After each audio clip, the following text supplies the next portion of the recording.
because it looked like Caitlin Clark went to Chicago and took the city over. It looked like she took the city over. People are showing up just to witness Caitlin Clark. It's like she's the damn Beatles. Angel, pray up. Me bound Reese, I hope you listening. It looks like that line was for my precious CC. How she pulled up in your... It didn't feel like a basketball game. It felt like a cultural takeover.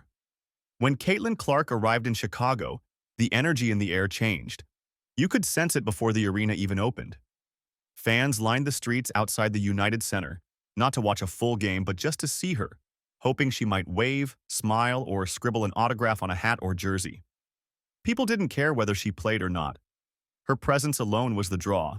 It was the kind of chaos cities see when rock stars roll into town. Except this wasn't a rock concert. This was a regular season WNBA game.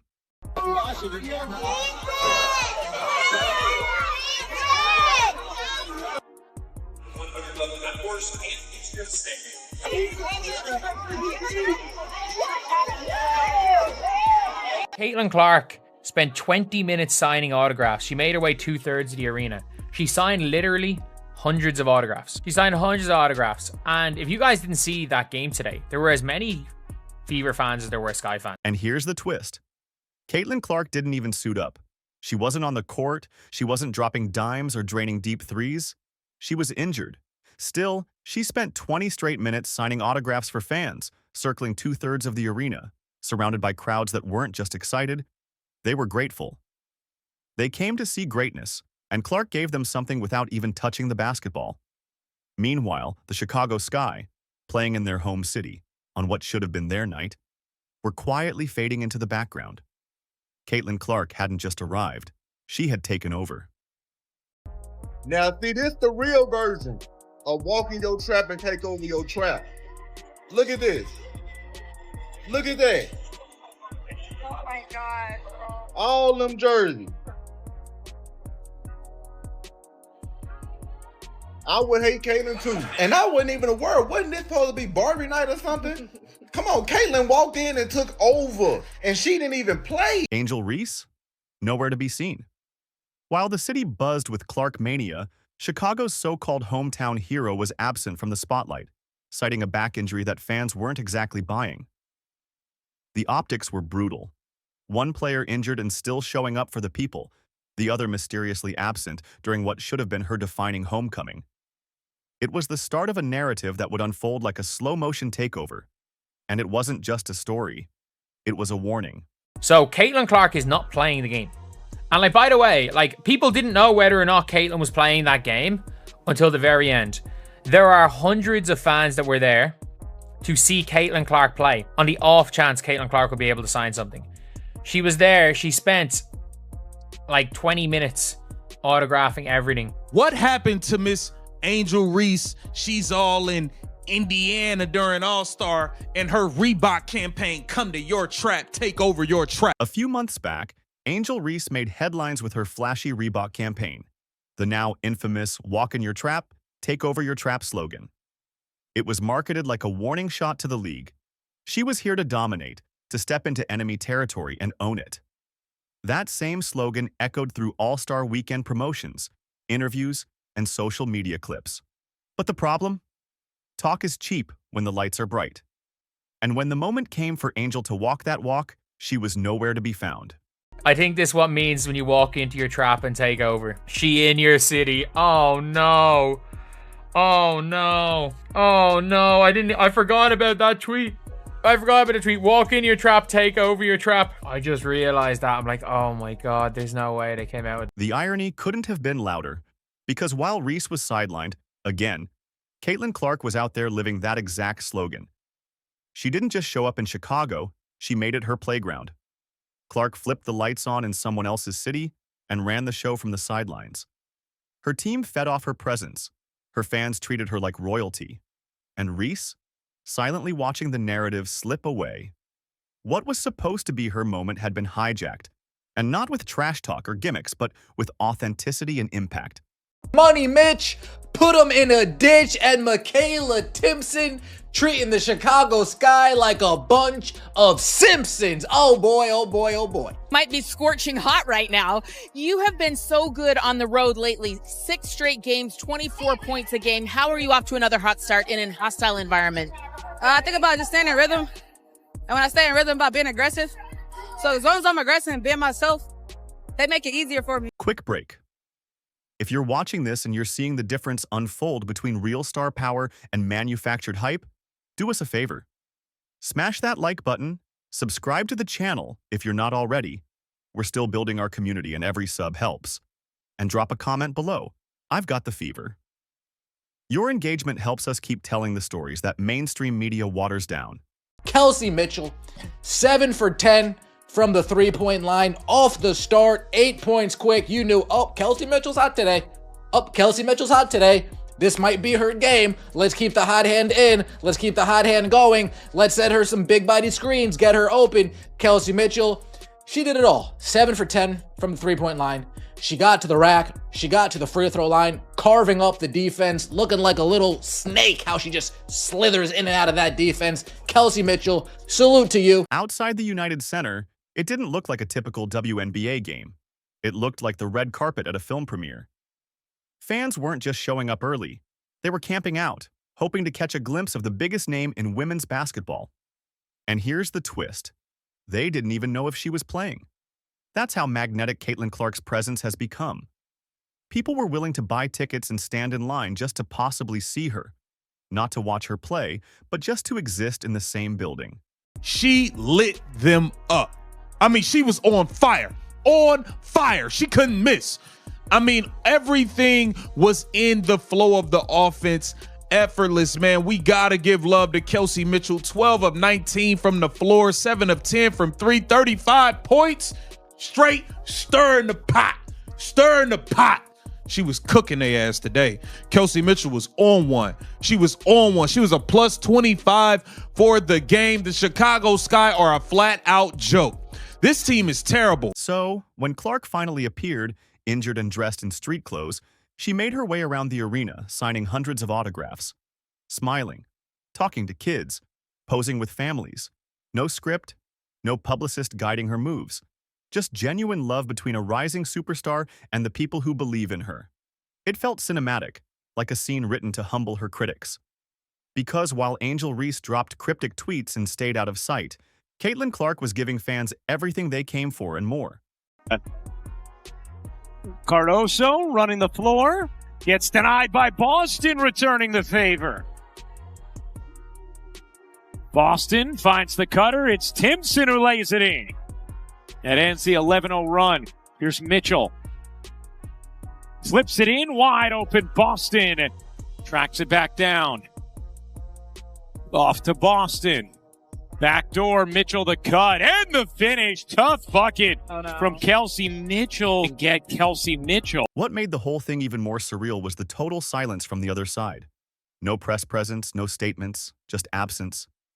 Angel's city and her moment had been overtaken by someone who didn't even take the court.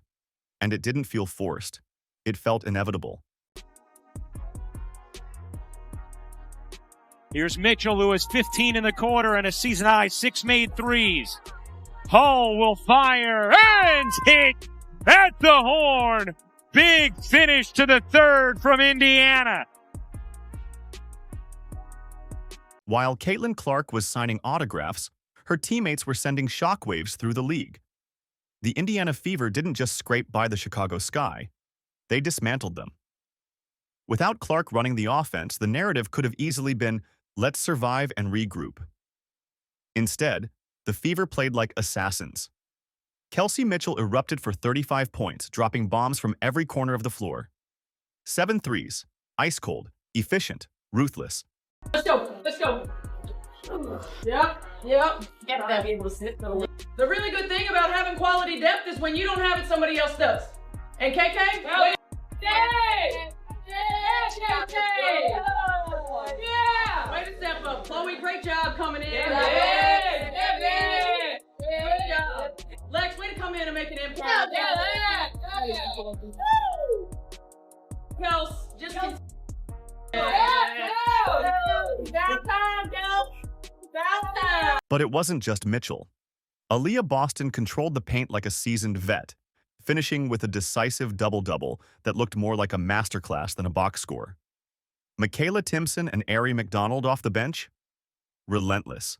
They were carving up Chicago's second unit like they had a point to prove. And maybe they did, because this wasn't just a regular win. This was a statement game, one that said, we're not just Caitlin Clark's team. We're a squad built for war. Oh, Indiana run after Chicago had cut it to 2. Poked away by Timpson. There's the deflection. Off to the races. Timpson finishes strong, forcing a timeout from Chicago. A 9-0 Indiana run, and the lead is back to 11. Michaela Timpson, the rookie, all season long, when she's gotten minutes here and there, has made the most of them. We've seen it on the offensive end. Then here, just getting her arms in the passing lane, the deflection, finishing a tough look. The most dangerous part? Indiana didn't look like they were working hard to win. They looked prepared. They moved with intention, ran their sets with confidence, and imposed their will on every possession. They didn't just take advantage of Clark's absence, they thrived in it. 500 points, becoming fastest Fever player ever to do so in a season.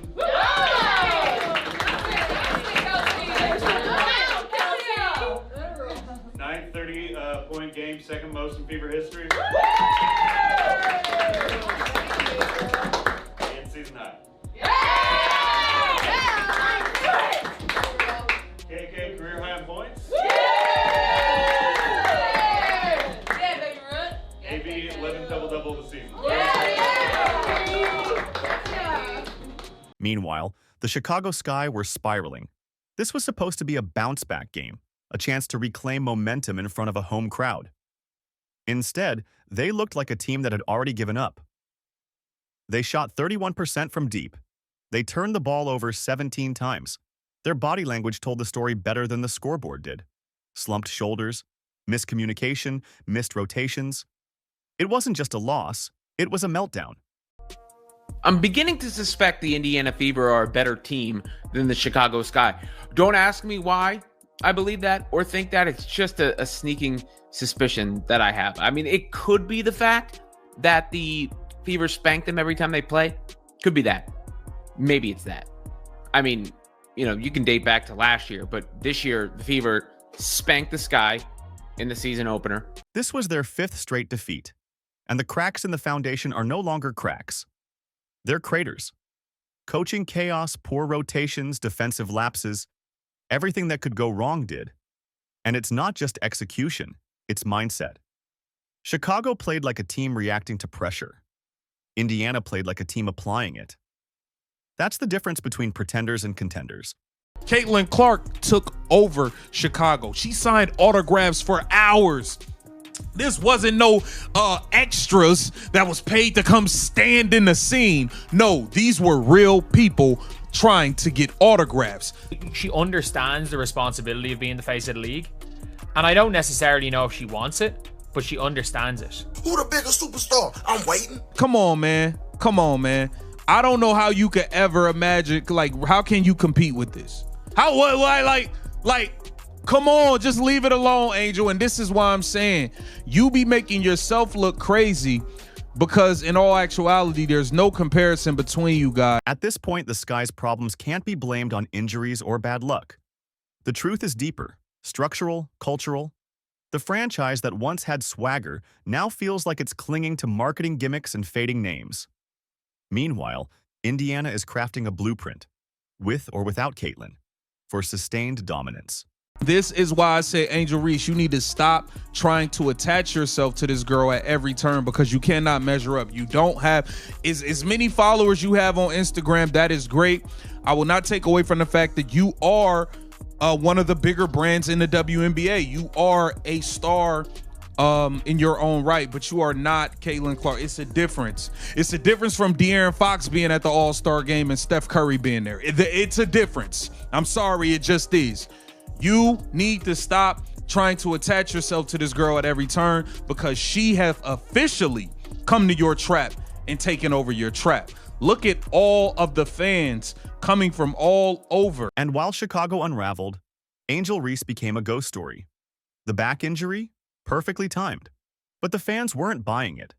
Not after weeks of branding herself as the face of the league. Not after those bold tweets. Not after the trap takeover campaign. If you're going to talk that loud, you can't vanish when the moment arrives. And yet that's exactly what she did.